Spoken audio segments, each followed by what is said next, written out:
The biggest myth in skateboarding is that when you get to your mid-20s, you're supposed to be feeling pain, soreness, less energy when you skate. You're supposed to be losing tricks. Warming up should take 30 minutes and your hips should feel stiffer than a metal pipe.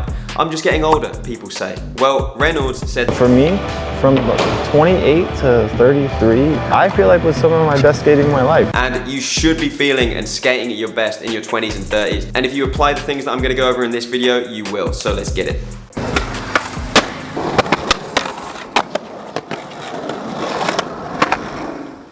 So why is it that most world records in pretty much all sports are made between the ages of 25 and 35, but skaters get to this age and they start to feel like they're losing it, like they've been slapped with multiple frozen trouts every time they go skate? Why is it you used to be able to skate for 5 hours powering your sessions on just Coke and biscuits, and now you go for a skate for an hour and you feel destroyed, you never feel fully recovered?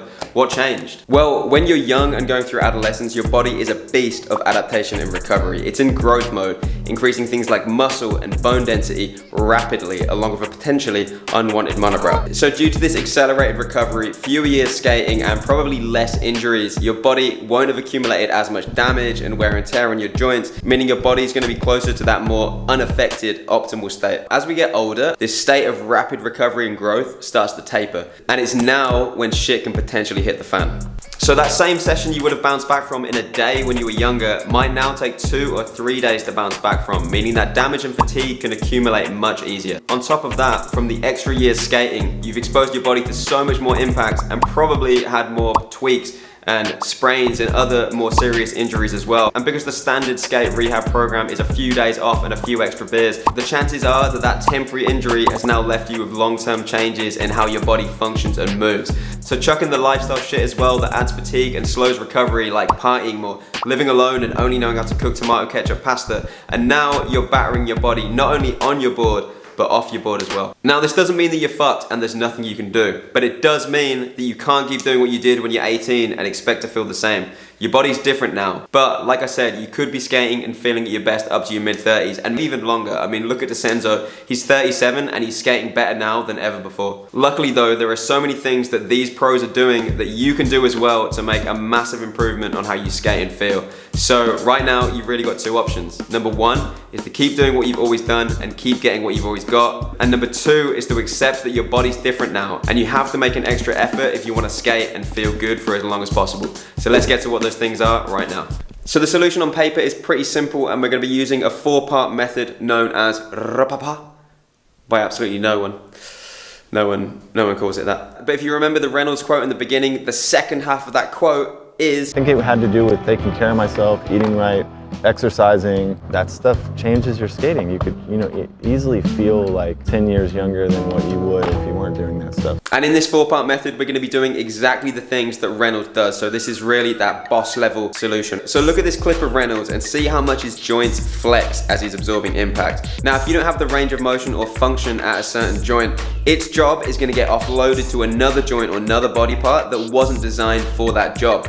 Meaning now you're sending a shitload of force through a part of the body that wasn't designed to handle that force. This can lead to pain, more dysfunction, wear and tear on the joints, and potentially more serious injuries as well. Now, the first 2 pieces of the method are really 2 combined into 1. We've got restore and rebuild, and they're based on probably the number 1 thing that was helping Reynolds the most, training. So injuries can also make long-term changes on how the body functions as well, which won't get better without specific exercises. Take an ankle sprain, for example. 2 long-term problems that kick off are long-term instability and the inability to actually flex the ankle, which are 2 things that are going to increase your chance of getting more sprains in the future, but 2 things that can be improved with specific exercises. So the first piece of the puzzle is to pick the right exercises to make sure your body can move how you want it to when you're skating. So if you're one of those people who's been struggling with an injury for a really long time, don't be a bellend, mate. Just go to the physio, go get it sorted. It's not gonna resolve itself without some actual effort. I know you don't wanna hear that, but oftentimes injuries need specific advice, so just go get it checked out. So moving on to part 2, which is reinforcing your body. This part is gonna seamlessly blend from the restore part. I just wanted to separate them just to really drill in how important it is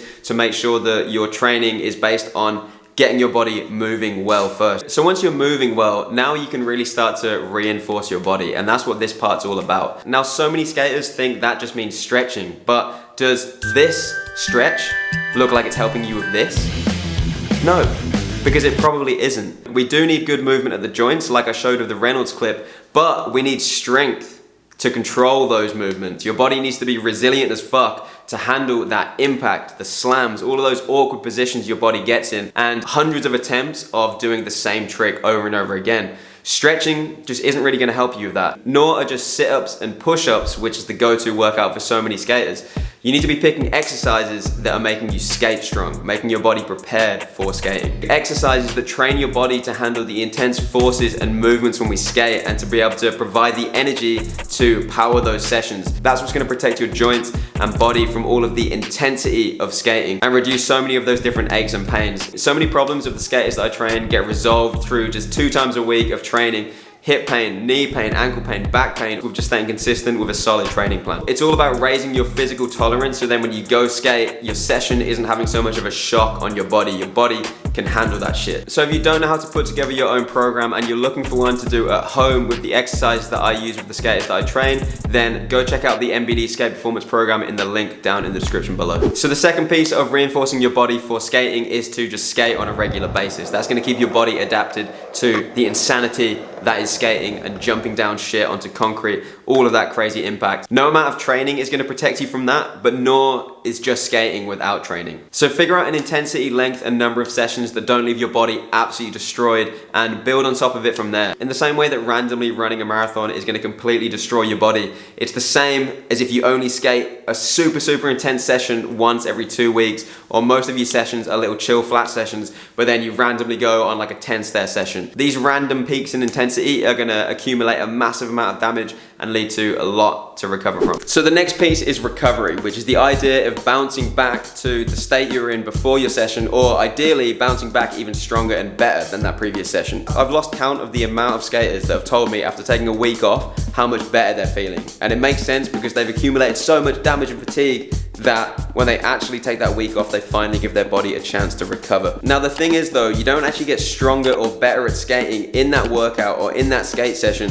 What you do in those moments is just the trigger for adaptation and for learning. You're actually gonna perform worse like immediately afterwards because of the fatigue you've accumulated. The growth and learning actually comes in the hours and days afterwards, and there are things we can do to optimize that recovery process so you can actually bounce back better. So to avoid flogging a dead moose, I'm gonna link videos that I've done before on all of the biggest bang for your buck recovery tools that we have. Okay, so your body's moving well, you're feeling more resilient and you're recovering better. Now what? Now from this solid foundation, you're just gonna keep progressing and doing more of the same.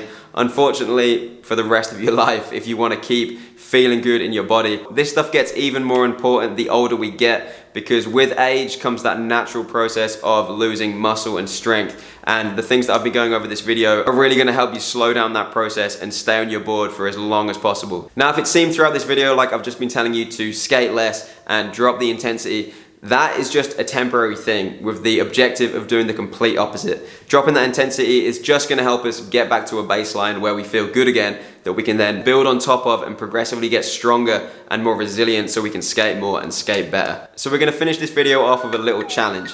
I challenge you to commit to 2 training sessions a week and pick a random lifestyle habit from the areas that I've gone over in this video and commit to them for 12 weeks. And I promise you, at the end of those 12 weeks, you're gonna feel like a completely different person. So if you wanna get on board and you don't have workouts to do, go check out the link in the description below for the MBD Skate Performance Program. And if you've got any questions about anything that I went over in this video, just drop them down below. I read all the comments. So that's it for this video. Until next time.